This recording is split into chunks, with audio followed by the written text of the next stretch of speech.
बिस्मिल्लाहिर्रहमानिर्रहीम। नाज़रीन अस्सलाम वालेकुम। मैं हूं आपका मेज़बान साबिर शाकिर।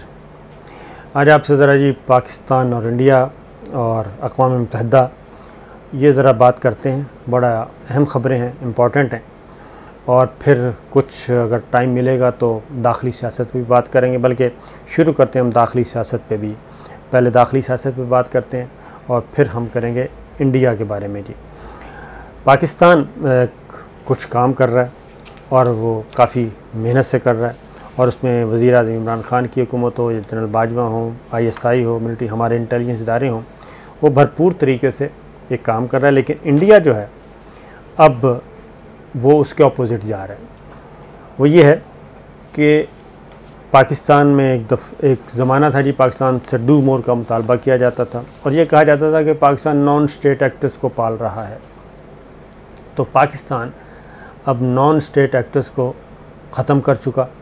पाकिस्तान अपनी कई तंजीमों को कलअदम करार दे के पाबंदियाँ लगा चुका, और कई रहनुमाओं को जिनके बारे में कहा जाता था कि ये अनटचेबल हैं, अदालतों में मुकदमात चल चुके, उनको सज़ाएँ सुनाई जा चुकी, वो जेलों में हैं। लेकिन इंडिया क्या कर रहा है? इंडिया उसके मुकाबले में ये कर रहा है कि इंडिया अब अपने BJP, RSS और वहाँ की जो जी डोवल डॉक्ट्राइन है उसमें वो मिलिटेंट्स को, दहशतगर्दों को, इंतहा पसंदों को वो फ़रोग़ दे रहा है, उधर उन ग्रुप्स को। तो पाकिस्तान काफ़ी इस बारे में इक़दामात उठा रहा है। सबसे पहले मैं बता रहा हूँ, वज़ीर-ए-आज़म इमरान ख़ान की तरफ चलते हैं। उन्होंने क्या किया जनाब, उन्होंने जो बच्चों को जलसों में लाया जाता था उसके बारे में वज़ीर दाखिला शेख रशीद साहब को टास्क दे दिया कि वो जनाब इसमें ज़रा मामलात को देखें, और उनको ये टास्क ये दिया गया है कि मदारस के बच्चों को सियासी मकासद के लिए इस्तेमाल करने की इजाज़त नहीं होनी चाहिए। अब वज़ीर दाखिला शेख रशीद साहब जो हैं उनकी अपनी से है एक मजहबी तंजीमों में, मजहबी जमातों में, और वो भी राइट विंग की पॉलिटिक्स करते हैं। तो वो करेंगे वफाकुल मदारस से और मदारस के मुंतज़मीन से राबते, और इस बात पे करेंगे बातचीत। और ये सब कुछ किया जा रहा है कि ये साबित हो गया था कि मदारस में, मुल्तान में ख़ास तौर पे मदारस से बच्चों को लाया गया और उसके लिए JUI का नेटवर्क इस्तेमाल हुआ। फिर एक और बात है, अब पाकिस्तान का मैंने आपको बताया कि किस तरीके से पाकिस्तान ये सारों का कला कमा कर चुका है, लेकिन अब पाकिस्तान एग्रेसिव हो रहा है। और आपको मैंने ज़िक्र कर दूं कि फटफ से पाकिस्तान तो निकलने के करीब है, इंतहाई करीब पहुंच चुका है पाकिस्तान फटफ की ग्रे लिस्ट से।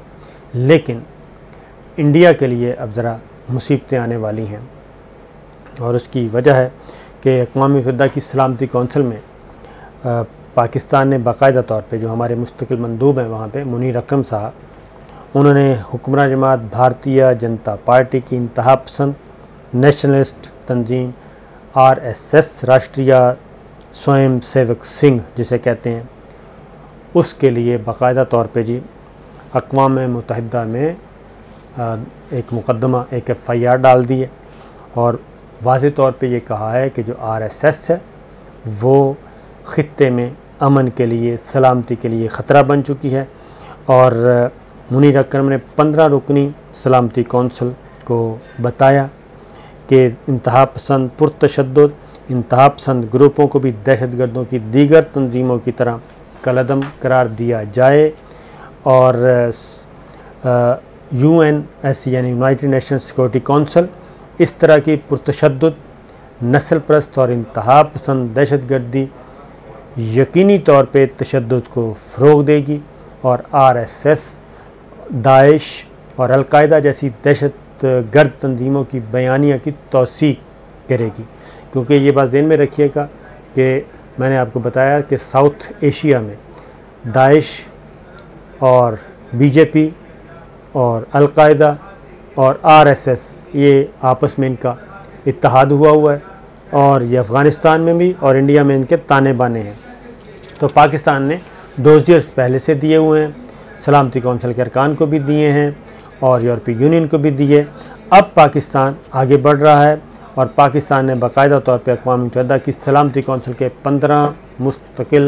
15 ममालिक जो हैं सलामती कौंसिल के, उनको बता दिया है जनाब। ये सारी चीज़ें वहाँ पे पेश कर दी गई हैं और उसमें RSS जैसे उनकी जो दहशतगर्दी की कार्रवाइयाँ हैं वो बताई गई हैं सारी की सारी।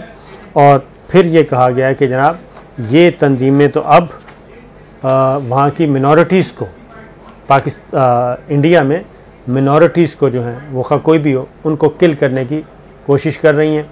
और उसका ये मुकदमा इन्होंने पेश करने की कोशिश की थी बीजेपी हुकूमत, नरेंद्र मोदी की हुकूमत ने भारतीय सुप्रीम कोर्ट में भी, जब ये किसानों का मामला हुआ, सिखों का जो तहरीक चल रही थी उस पर भारतीय सुप्रीम कोर्ट में भी बीजेपी ने यही मौक़िफ़ इख्तियार किया कि जनाब ये तो खालिस्तान तहरीक है, ये किसानों की तहरीक नहीं है, जिसको भारतीय सुप्रीम कोर्ट ने नहीं माना। और वो जो काले कवानीन थे किसानों के बारे में और अक़लियतों की मुआशी कत्ल के बारे में, इनफैक्ट वो कलअदम उनको सस्पेंड किया, स्टे ऑर्डर कर दिया। तो ये जो मुकदमा, फिर एक और चीज़ मज़े की है, अब इसको सोशल मीडिया को इस्तेमाल कर रहा है इंडिया और मुसलसल कर रहा है। और उसमें भारतीय मीडिया ख़ास तौर पर एक कैंपेन चला रहा है इंडिया के पाकिस्तान के ख़िलाफ़। लेकिन एक्चुअल सिचुएशन क्या है, ये जो मैं आपको बता रहा हूँ ना कि अज़रबैजान, तुर्की, पाकिस्तान, चाइना, रशिया, अफ़गानिस्तान के साथ बहुत अच्छे ताल्लुक़ात, ये सब के सब जो चल रहे हैं और एक नया फ़ौजी इत्तेहाद बनने जा रहा है। और ये चीज़ ज़हन में रखिएगा कि शंघाई ताउन तंजीम, उसको रूस के सदर ख़ुद पुतिन जो हैं वो कह चुके हैं कि ये जो है नेटो का पैरेलल एक काउंटर फोरम है, नेटो की तरह का ये फ़ौजी इत्तेहाद बनने जा रहा है। तो ये चीज़ें सारी उस तरफ जा रही हैं। अब सबसे इम्पॉर्टेंट ये सारी सिचुएशन मैंने आपको बताई कि इंडिया किस तरीके से अंदर से टूट फूट, और पाकिस्तान की गवर्नमेंट क्या कर रही है। पाकिस्तान की गवर्नमेंट कंट्रोल कर रही है, काबू पा रही है, काबू पा चुकी है। फ़ौज पाकिस्तान की कुर्बानियाँ, हमारे इदारों की कुर्बानियाँ। तो इंडियन आर्मी चीफ जी ये कह रहे हैं, मैसेज ये दे रहे हैं अपनी प्रेस कॉन्फ्रेंस के ज़रिए, अपने ख़िताब में, सालाना कॉन्फ्रेंस में जो ख़िताब किया उसमें, कि चीन और पाकिस्तान के साथ हम बैक वक्त नहीं लड़ सकते और चाइना जो है उसकी जंगी तैयारियां बहुत ही ज़्यादा हैं और हमारे पास वसाइल भी कम हैं और जो सख्त तरीन मौसम में हमारी फ़ौज भी तरबियत नहीं है कि उस मौसम में लड़ाई कर सके। और इसके साथ साथ उन्होंने ये भी तस्लीम किया कि भारत और चीन के दरमियान लद्दाख में कशीदगी जो है वो बढ़ रही है और चाइना जो है वो किसी भी सूरत में कोई रियायत देने के लिए तैयार नहीं। और फौरी तौर पे भारत ने पाकिस्तान के महाज से आर्मी को हटाया है और वहाँ से हटा के 2 डिवीज़न यानी कि 36,000 फ़ौजी जो हैं वो तैनात किए हैं चीन की सरहद पर। तो उन्होंने कहा है कि जनाब हमारी जो तवज्जो है वो बट गई है, एक चाइना का महाज है चाइना के ख़िलाफ़ और दूसरा पाकिस्तान के ख़िलाफ़। तो दोनों महाज़ों पे हमारी जो कैपेसिटी है वो तो इस कदर नहीं है। तो हमने चाइना के पाकिस्तान वाले बॉर्डर से हटा के कुछ फ़ौज चाइना की तरफ लगाई है।